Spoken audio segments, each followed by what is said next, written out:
সবাই যখন রাস্তায় নেমে আসে তখন আমরা দেখতে পাই মানুষ কতটা সাহসী হয়ে উঠেছে। মানুষ চিনেছে স্বাধীনতা এবং সংগ্রাম, মানুষ চিনেছে প্রতিবাদ। তার যে স্ফুলিঙ্গটা আমাদের তৈরি হয়েছে সেটা দিয়েছে আমাদের ছাত্ররা, মানে আমরা। আমাদের নিরাপত্তা দিতে ব্যর্থ হচ্ছে আমাদের উপদেষ্টারা। জুলাইয়ের রক্তের উপর গদিতে বসা উপদেষ্টা এবং ছাত্র উপদেষ্টাদেরকে বলছি, আপনারা জুলাইয়ের মান সম্মান নষ্ট করছেন। আপনারা কোনো ক্যাম্পাসেই ঠিকমতো ছাত্রদেরকে নিরাপত্তা দিতে পারছেন না। আমি আমার চবির ভাই বোনদের রক্ত দেখে আমি শঙ্কিত যে আগামীতে আমাদের বিশ্ববিদ্যালয়গুলোর শিক্ষার্থীরা কতটা ঠিকভাবে বিশ্ববিদ্যালয়ে টিকে থাকতে পারবে। জুলাইয়ে আমরা ত্যাগ দিয়েছি, কি বারবার ত্যাগ দিব, বারবারই রক্ত দিব ছাত্ররা এইটা এস্টাবলিশ করার জন্য? না, জুলাই আমরা ত্যাগ দিয়েছি যেন আমরা সম্মুখ সারির হয়ে সবসময় আমাদের প্রতিবাদের ভাষাটা জারি রেখে আমরা আমাদের অধিকার এবং সামাজিক রাজনৈতিক সচেতনতাটা জারি রাখতে পারি। সেই জায়গা থেকে আমরা দেখতে পাচ্ছি বারবারই ছাত্রদের উপর পরিকল্পিত হামলাগুলো হচ্ছে। এই পরিকল্পিত হামলাগুলো কারা করছে এটা আমাদের প্রশ্ন থেকে যায়। প্রশ্নের উত্তর কিন্তু বেরিয়ে আসে, কোনো সমাধান বেরিয়ে আসে না। আইনশৃঙ্খলা বাহিনীর কোনো ভূমিকা আমরা দেখতে পাই না। আমরা দেখতে পাই উপদেষ্টারা এসে একদিন পরে এসে বিবৃতি দেয় এরকম একটা কিছু হয়ে গেছে, আমরা তো এটা জানতাম না, আমরা এখানে দুঃখ বোধ করছি, মর্মান্তিক ঘটনার জন্য সমবেদনা জানাচ্ছি।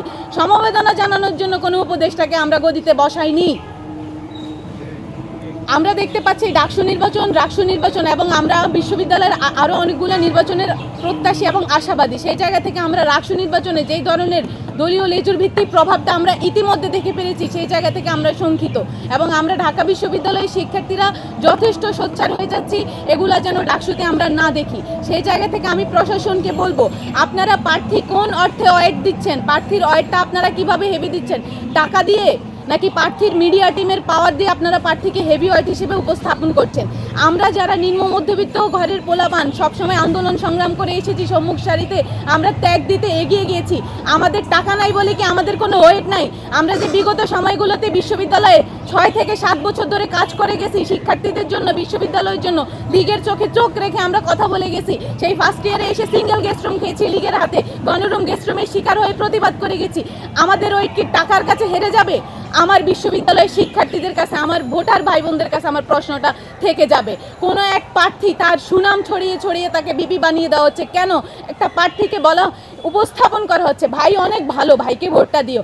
ভাই অনেক ভালো, ভাইয়ের কোনো পরিচয় হতে পারে না। ভাই বিগত সময়ে এই বিশ্ববিদ্যালয়ের জন্য কি করে গেছে এটাই ভোটারদের প্রশ্ন হওয়া উচিত। এই প্রশ্নটা আমি ভোটার হিসেবে করে গেলাম।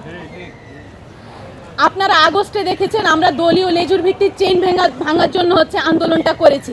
এই দলীয় লেজুর ভিত্তিক চেইন ভাঙার জন্যই আমরা কিন্তু সমন্বিত শিক্ষার্থী সংসদ প্যানেলটা মিশ্র রাজনৈতিক আদর্শ, মিশ্র যে আদর্শগুলো সব কিছু একসাথে একত্রিত হয়েছি। আমরা কোনো দলীয় আদর্শিক ক্ল্যাশ চাই না। আমি একজন এজিএস পদপ্রার্থী হিসেবে কোনো টক শোতে আমি কিন্তু ইনভাইটেশন পাচ্ছি না। আমি জানি কোন চ্যানেলে কোন বড় ভাইরা বসে আছে, কোন পাড়া থেকে তাদেরকে বুক দেওয়া হয়েছে, কত টাকা মিডিয়াকে অফার করা হয়েছে, আমি এইসব কিছু জানি। আমি একটা জেলা ছাত্র কল্যাণ সমিতির সভাপতি হয়ে বলছি, আমার সমিতিতে যখন প্রোগ্রামে আমি ইনভাইটেশন করি, কোন ভাই যে কোন দলের পকেটে আমি তাদেরকে চিনি। আমি প্রশ্ন রেখে যাচ্ছি, আপনারা মিডিয়া দলীয় লেজুর ভিত্তি চান, বিশ্ববিদ্যালয়ে দলীয় লেজুর ভিত্তির কালচারটা ইস্টাবলিশ করতে চান, না বিশ্ববিদ্যালয়ে শিক্ষার্থী বান্ধব নেতৃত্বের কালচার ইস্টাবলিশ করতে চান?